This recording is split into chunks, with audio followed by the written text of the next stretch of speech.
आज्ञा नमस्कार। मु सस्मिता पदे शिशु कहबी गोटे छोट नवजात शिशु केबे जन्मरू चोर हो न थाए किंबा जन्मरू से साधु हो न थाए।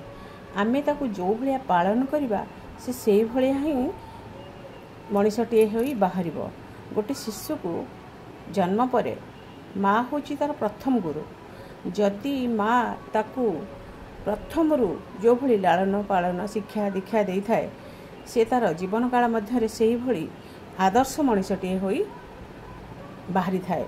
किंतु कथारे अच्छी ललायत 5 वर्षाणी तड़ायत 10 वर्षाणी। 10 वर्ष पर आपण आउ ताकू आखि देखले सी मानिब नाही। लालन पालन रे 5 वर्ष आउ आखि देखा 10 वर्ष पर्यंत।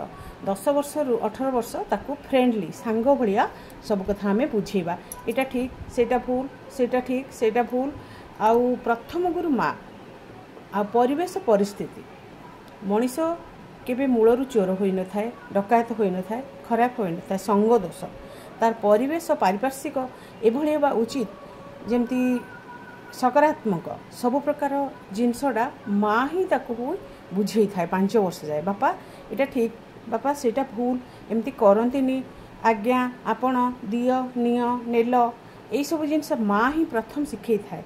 तेणु कह जाइछि माँ ही प्रथम गुरु आउ आमे द्वितीय गुरु हेले आमर स्कूल टीचर बा शिक्षक। तेणु शिक्षक जे सब शिखे देवे ता नुहे।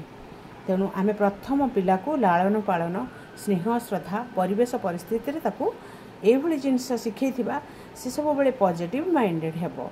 केबे नेगेटिव को माने देखिबोनी भी।